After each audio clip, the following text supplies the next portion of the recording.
सभी साथियों को राम राम नमस्कार। उम्मीद करता हूं आप सभी बहुत ही बढ़िया होंगे। इस वीडियो में हम बात करने वाले हैं सीआरपीएफ एचसीएम यानी एसआई स्टेनो की भर्ती के बारे में। तो आप सभी को पता है कि इसके जो स्किल टेस्ट है वो शेड्यूल हो चुके हैं, डीवी पीएसटी वगैरह के बारे में सारी इंफॉर्मेशन आ चुकी है।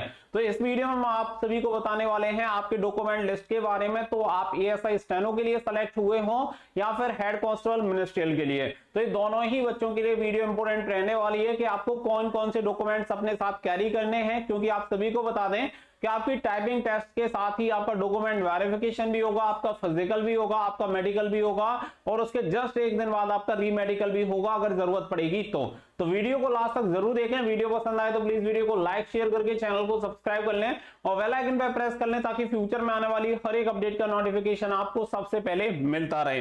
देखो सबसे पहले यहाँ पे अगर मैं बात करूं तो यहाँ पे जो बच्चे सीएसएफ एचसीएम के लिए हैं, अगर मैं एचसीएम के लिए बात करूं तो जो अभी तक यहाँ पे इंटरनल नोटिस है उस नोटिस के अकॉर्डिंग यहाँ पे अगर हम चलें तो उस नोटिस के अकॉर्डिंग ये है कि आपका यहाँ पे 4 दिसंबर से टाइपिंग स्टार्ट हो जाएगी और आपकी टाइपिंग चलेगी 16 दिसंबर तक। बाकी का एएसआई वाले बच्चे हैं, अगर एएसआई के लिए बात करें तो आपकी टाइपिंग स्टार्ट यानी कि स्टेनोग्राफी का जो टेस्ट है वो स्टार्ट हो जाएगा 18 दिसंबर से और 28 दिसंबर तक आपका चलेगा। तो अभी तक यही शेड्यूल है और उम्मीद यही है कि इसी डेट को आप सभी का होने वाला है। लेकिन सबसे इंटरेस्टिंग बात यह है कि स्किल टेस्ट के साथ साथ आप सभी का यहाँ पे डीवी पीएसटी एंड आपका डीएमई, और डीएमई में अगर कोई बच्चा फेल हो जाता है तो आरएमई भी। तो ये चारों जो स्टेज है बाकी बची हुई सभी स्टेज एक ही बार में यहाँ पे कंप्लीट होंगी। तो आप सभी याद रखिएगा कि आपको केवल टाइपिंग के लिए तैयार होके नहीं जाना है, आपको डीवी पीएसटी डीएमई आरएमई सभी स्टेज के लिए तैयार होके जाना है, क्योंकि सभी चीज एक साथ कंप्लीट होंगी। जो बच्चा स्किल टेस्ट क्वालिफाई करेगा यानी टाइपिंग टेस्ट पास कर लेगा, साथ ही साथ उसका डीवी होगा, डीवी होने के बाद पीएसटी होगा, पीएसटी होने के बाद डीएमई होगा और डीएमई में अगर फेल हो जाता है तो आरएमई होगा। तो एज पर इंटरनल जो नोटिस है उसके अकॉर्डिंग अभी तक यही शेड्यूल है और जो नोटिस जारी हुआ था वो नोटिस एकदम ऑफिशियल ऑथेंटिक है। हालांकि उसमें टेंटेटिव जो वर्ड है उसका यूज किया है, आप सभी को पता है कोई भी ऐसा नोटिस है उसमें टेंटेटिव वर्ड यूज होता ही है। तो उम्मीद यह है कि 1 से 2 दिन में मैक्स टू मैक्स आपका एडमिट कार्ड रिलीज हो जाएगा। अब इसके अलावा अगर यहाँ पे हम बात करें तो प्रमुख रूप से हम बात करने वाले हैं कि फिर डीवी के लिए आपके कौन कौन से डॉक्यूमेंट्स आप सभी को चाहिए, क्योंकि अगर आपका डीवी होगा तो आप सभी को सभी डॉक्यूमेंट्स की वहां पे जरूरत पड़ने वाली है। तो डॉक्यूमेंट लिस्ट के बारे में मैं आप सभी को क्लियर कर रहा हूं कि कौन कौन से डॉक्यूमेंट्स आपको लेके जाने हैं। तो जो डॉक्यूमेंट्स आप सभी को बताए जाते हैं वो सभी डॉक्यूमेंट्स आप सभी को कैरी करने हैं। तो यहाँ पे अगर मैं बात करूं तो देखो सबसे पहली जो बात आती है वो आती है एक आईडी प्रूफ की, कि आपका कोई भी एक आपके पास आईडी प्रूफ होना चाहिए जिसकी डिटेल्स आपके एडमिट कार्ड यानी कि आपने जो 10th की सर्टिफिकेट है उसके अकॉर्डिंग फॉर्म अप्लाई किया है उससे डिटेल मैच होनी चाहिए। जिसमें अगर आपके पास आधार है तो आधार कार्ड भी चल जाएगा, अगर आपके पास पैन कार्ड है तो पैन कार्ड भी चल जाएगा, वोटर आईडी है तो वोटर आईडी भी चल जाएगी। लेकिन डिटेल आपकी सभी मैच होनी चाहिए, अगर डिफरेंट होंगी तो फिर आपके लिए प्रॉब्लम हो सकती है। तो उस आईडी का यूज मत करना जिसकी डिटेल्स आपके एप्लीकेशन फॉर्म और 10th की मार्कशीट से नहीं मिलती हैं। इसके अलावा जो नंबर सेकंड पे चाहिए वो चाहिए 10th की मार्कशीट। तो 10th की मार्कशीट आप सभी के पास होनी चाहिए, क्वालिफिकेशन सर्टिफिकेट जो भी है 10th पास के वो आपके पास होने चाहिए। इसके अलावा नंबर थर्ड पे जो आता है वो आता है 12th की मार्कशीट, क्योंकि आप सभी को पता है कि 12th से ये आपकी भर्ती निकाली गई है। तो यहाँ पे जो 12th के सर्टिफिकेट रहेंगे तो 10th एंड 12th के दोनों सर्टिफिकेट आप सभी को चाहिए, क्योंकि देखो 10th का सर्टिफिकेट जो होता है वो एज ए डीओबी सर्टिफिकेट जो होता है ना वो 10th का सर्टिफिकेट ही माना जाता है, यानी डेट ऑफ बर्थ के लिए सर्टिफिकेट जो यूज होता है वो 10th का ही होता है और इसी के अकॉर्डिंग आपकी जो एज क्राइटेरिया वगैरह होता है वो इसी के अकॉर्डिंग होता है। तो ये 3 चीजें यहाँ पे प्रमुख रूप से हो गई। फिर इसके अलावा नंबर 4 पे जो आती है वो आपका आता है डोमिसाइल। तो यहाँ पे आप सभी को पता है कि डोमिसाइल की आपको जरूरत पड़ेगी।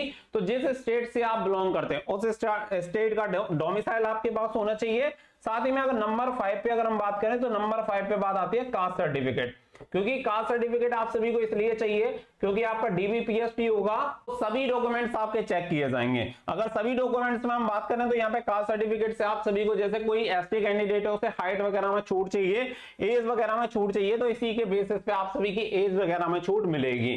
तो यहाँ पे ये सभी सर्टिफिकेट आप सभी के पास होने चाहिए। अगर आपके पास फोटो रिसेंट वाले नहीं है तो फोटो खिंचवा लेना और कम से कम 10 फोटो अपने साथ कैरी करना, ठीक है।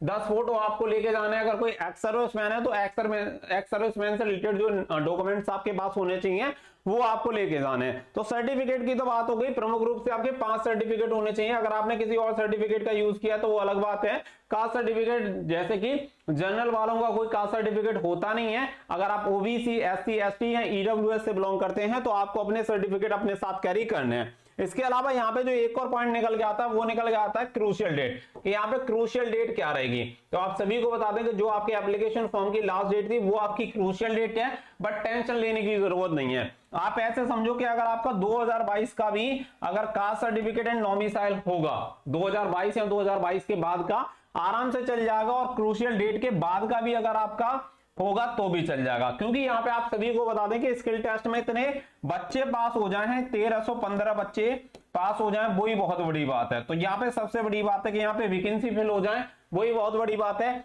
इसीलिए यहाँ पे क्रूशियल डेट का ज्यादा पंगा रहेगा नहीं। तो अगर आपके पास जो भी सर्टिफिकेट है अपने साथ कैरी करो, अपने दिमाग में ये वाला क्लॉज निकाल देना कि भाई क्रूशियल डेट कौन सी होगी, एक्सेप्ट होंगे या नहीं होंगे। डेफिनेटली एक्सेप्ट हो जाएंगे, कोई आपको दिक्कत नहीं आने वाली है। तो इन सभी डॉक्यूमेंट्स को तैयार कर लो। अगर आपके पास नहीं है तो अभी भी बनवा सकते हो, वो आपको ज्यादा फायदा रहेगा। तो ये सभी सर्टिफिकेट अपने साथ कैरी करने में एक बार फिर दोबारा से आप सभी को बोल रहा हूं कि आपको ना केवल स्किल टेस्ट के लिए तैयार होके जाना है, बल्कि आप सभी को डीबी, पीएसटी, मेडिकल के लिए, रीमेडिकल के लिए पूरी तरह से प्रिपेयर होके जाना है। और जब आपके एडमिट कार्ड रिलीज होंगे तो उम्मीद यह है कि यहाँ पे आप सभी को पूरे इंस्ट्रक्शन दिए जाएंगे, जिसमें आप सभी को बताया जाएगा कि शायद एक ही साथ आपके एडमिट कार्ड रिलीज कर दिए जाएं, जिसमें शायद इंस्ट्रक्शन दिए जाएंगे कि अगर आप किसी भी स्टेज पे डिस्क्वालीफाई हो जाते हैं तो अगली स्टेज में आप पार्टिसिपेट नहीं कर पाएंगे।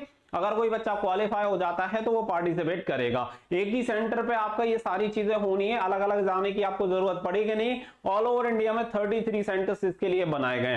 तो आई होप आप सभी को ये सारी चीजें क्लियर हो गई होंगी। तो सीआरपीएफ, एचसीएम वाले बच्चे अब दिल थाम के बैठ जाओ, क्योंकि आपका जो वर्दी का सपना है वो बहुत ही जल्दी पूरा हो जाएगा। अब इस भर्ती में बिल्कुल भी डिले नहीं होने वाली है।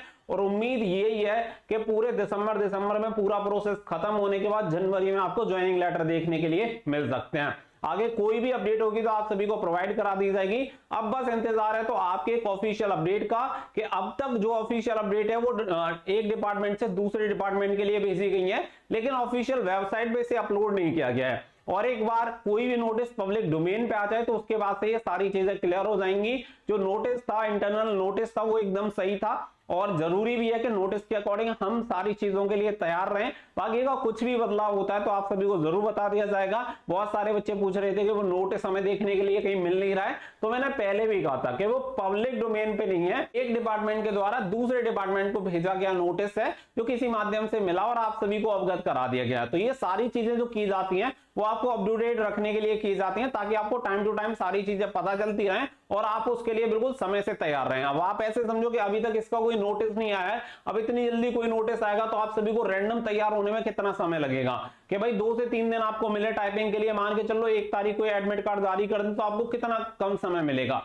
अब जब आपको पहले से ही एडवांस में तैयारी मिल रही है तो ये आपके फेवर की चीज है। तो सीधी सी बात है कि हमारे बेस्ट एफर्ट रहते हैं कि आपको हर एक जानकारी समय से पहले उपलब्ध करा दी जाए, जिससे कि आप अपनी तैयारी को और अच्छे तरीके से, बेहतर तरीके से कर पाएं और जो भी आपका सपना है वो पूरा हो पाए। वीडियो को सभी के साथ शेयर कर देना ताकि सभी एचसीएम वाले और एएसआई स्टेनो वाले बच्चे तैयार हो जाएं। मिलेंगे नेक्स्ट वीडियो में, फिलहाल के लिए बस इतना ही। So thank you for watching. Jai Hind, जय भारत।